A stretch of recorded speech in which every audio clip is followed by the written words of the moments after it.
Toi whatala whatu I le Talamua Sports nei, le sia whapoponga, o le vaenga lua fo'i, o le tausanga nei lua Faafouina Sua.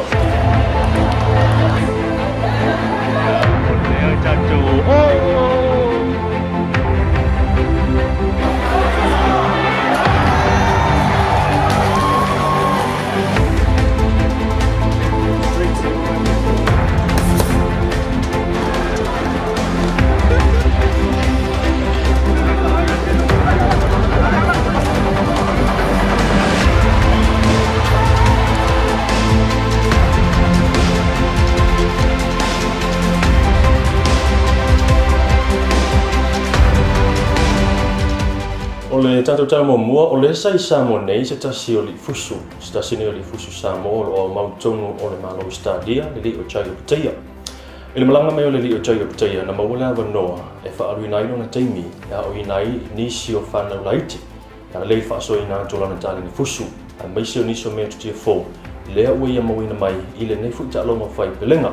E pei ona sa ye se tasi o onga sa hopenao na whaatino ina I le mai lea a plantation boxing I Samoa na tutele la tona lo fiatu a mesa lava le tupulanga laiti e tula mata ia le tulanga o lo ia ni so me tuti fo mai le ina nei na to se tasini o li talo na mtu fuso mai e le ia lava sana fa ina le o se fulu ono a I nei fuso anga le ina nei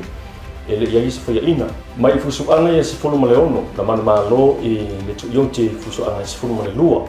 o isi fuso anga fa le sa man malo ai na mau fo la bano le li o chai Opetaia e filo ia tuai le tai o la tunu le li pa le mia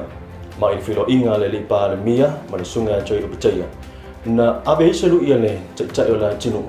e te tau ona ia se fusu anga ia le sunga ia chai o fai mai Samoa le ala o ia fa moe o le masino uni le tantono le tuto tasi la tunu le o le afa pena o fai mai fusu anga ai o le aso le taimi e le mautinoa o lo whaatali I le teimea mai ai le fusuanga lewa whaamoe mala so luas furulua mati I le tausanga nei lua Faafouina Sua.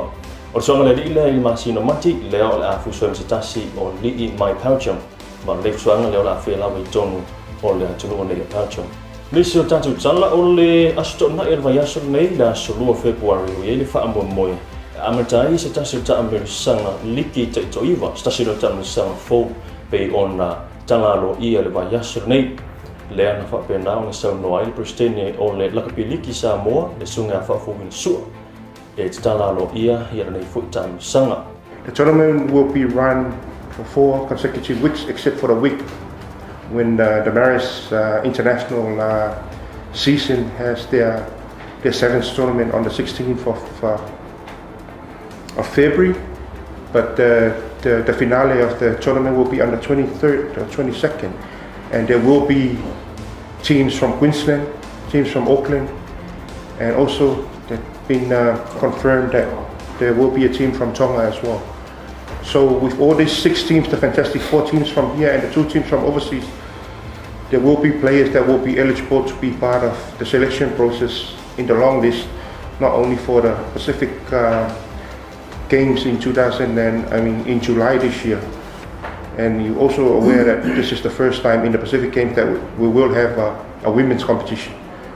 So it is my pleasure and honor to, together with our family of sponsors and all our partners, to officially launch the Vailima F4 or the Vailima Fantastic 4 Rugby League 9 Series 2019. O le langalanga utura nei tamusanga o le kapaninga si ava malosi le Vailima. Vailima Fantastic 4, cheers! Ai o le lisi nei o tamata alo mai au e wha leo le a whapena na tausini o I le tamusanga nei o le Fantastic 4 Rugby League i le tausanga lua Faafouina Sua. O leo le Manuel Upolu, leo ne le apai ke le homa whaafoi, Larry Samyang, EJ Fauolo, Raymond Salu, Maianga Taiulu o le sui kapteni, Tau Eli Faawila, Turo Salatielu, Wanti o le sui kapteni, Whainga Lotu ta Amirsanga, Lance Tango, Joe Stefano, Faafou Amate o i le kapteni, Piula Manaia, le sunga a Tula Fasa Ulufale, o le Whaianga Taiulu le sunga la ulu tuna tō vio, ma manager le sunga tō Finga tō Siani. O le auna nei a Polima, ta whaianga Silva, no whawaleane Fiu, Jonathan Tino, Andrew Wolf, Nicky Osefo, fitu mesunu fa'ailo, isi tolo poleka, Melvin Lokeni, Ivana Eli, Joe Fa'alongo, Jairoma Maia, Penny Nati Tofilau, Meki Mangele, Anitelea Mateo, le sunga Sama Fia, ma Jeffrey Lilo. O le pulenga le au, o le whaianga te iulu, David Masoe, ma le manager sunga Tila Meloi.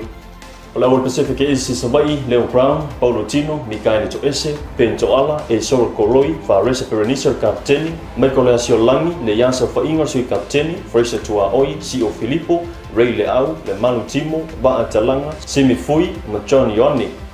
O le pulenga, o le whaianga te iulu, Maika Felice, ma le manager sunga Richard Tupo.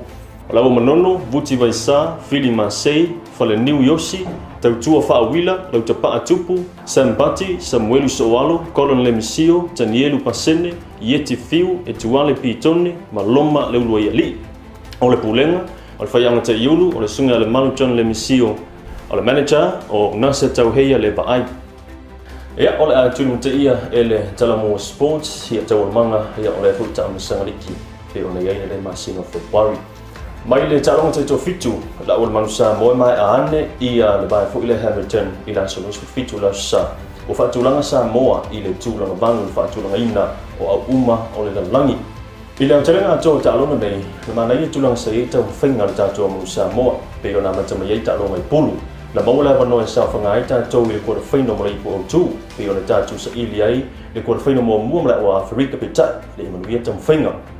O na se mai leo tātou wa sa ili ia le tūlanga lima, le an tātou sa ili ia man au Skotilani, e man wia wia tātou tam whainga na man loi le au Skotilani. Ma o le whainga le vai aso nei, ua ia le wha moe moe le o le amatali ai, sasi fu i vai, o le vai o le lua fu i lea o le tāmusanga te to fito le tausanga nei lua fisifuru mareiva, lea o le awhia tonu sini au Sitalia. Ma puru la nei leo mai ana wha tūlanga mai, mo Sitalia le vai aso nei, o le pūl A, Fiti, Samoa, Enelangi, Japani. O le pool B, o e Amerika, Kanata, Kenya, Mfarani, pool C, New Zealand, Skotilani, Sepania, Mokalese. O le pool D, Afrika, Isete, Australia, Argentina, Malai Autonga. Ai o le whatulanga ina nei, o ta'alonga, ale au le manu Samoa vaia, a maiso taimi, o la whakasolo ai tātou ta'alonga, ia i le baile nei sini Australia. O le 12 minute te ai le lua i le au uli, o le aseto nai, o le tātou ta'alo i Malai Enilangi, o le toi lua 10 minute o le tale o le banu i le afiafi, la stona i lewa lea o le ata ala me au Japani. Talonga la sa i le 5 minute te is fulu le lua i le babeao o le ata ala me au fiti. O le lisi la nei o le tatu au manu Samoa, le o le aroatu talonga nei i sine Australia. Si osi asa folau ala manda motunga, kirisi masi sa vainaya, Johnny Samuelu, Danny Tustala, Murphy Polo, ala tasi tupo, Tomasi Alosio, Johnny Vaili, Elisabeth Alofipo, Joe Beres, David Afomasanga, o i voe kapteni mai ki fusi matamu. O le pulenga, whaiaunga ta iulu, sunga Sir Colin Teachings, o le whaiaunga lango Stephen Biffen, Peter Polos, o i o te malanga, o le tātou video analyst, o Junior Narayan, ma le mai, Casey Williams. O le ua mai on whaatulanga pulu, mo le vai muli lea, o stasi ta amusanga i mo tele sa la whai whaasara leanga, ma le ta amusanga lea leo whaingo ina o le Frankie Sevens Tournament, luafis Flumeriva. O le lua vai aso taruai lean am tali ai lea ta amusanga, tolu vai aso whaanga solo ai, hia le ta amusanga te to fitur nei le tumano whaasara leanga. E whapulu, le ua vai nai au mo le ta amusanga muli pule vai muli, o le ta amusanga nei le Frankie Sevens Tournament, luafi Flumeriva le mutele sa la whai, le ue whaamo moe o le awhapenau le whaanga solo, i le aso lua po le aso tona i lea. O le pool A, Bar Parents, Whanga, Eva White Lions, ma le au le Rock Select. O le pool B, Frankie Tamauli, Sapapali'i, Eva, ma le au le Vikings Development. Pool C, Maroons, Apia Fongapoa, Salilavalu, Eva Development, ma le pool D, Lupe Siliva, Frankie Salilonga, Safotu, ma le Fetu o le Ava. O le amuatu le whai unga o le Vailima muli neo ta amusanga o le Frankie Sevens Tournament, mo tele sa la whai tumano whaasarilanga, se is whakaponga o le Talamua Sports i le vaina soa sang. Ia ma o le whai unga na o le tātou Talamua Sports nei vai aso, tulu tau mai, ia le vai aso lunai. Se is whakaponga o le Talamua Sports, a mese fwoi, o le whai unga ta'alonga leo la whaanga solo nei vai aso. Manuia tapua inga tātou tunu niso ta'alonga la whaanga solo, a mese fwoi, o le aluatu tama whanau Samoa, le tātou o le manu Samoa. I le te to fitu le vai le sini o se tālia, la le whai unga nei vai aso, whaasoi fwoi.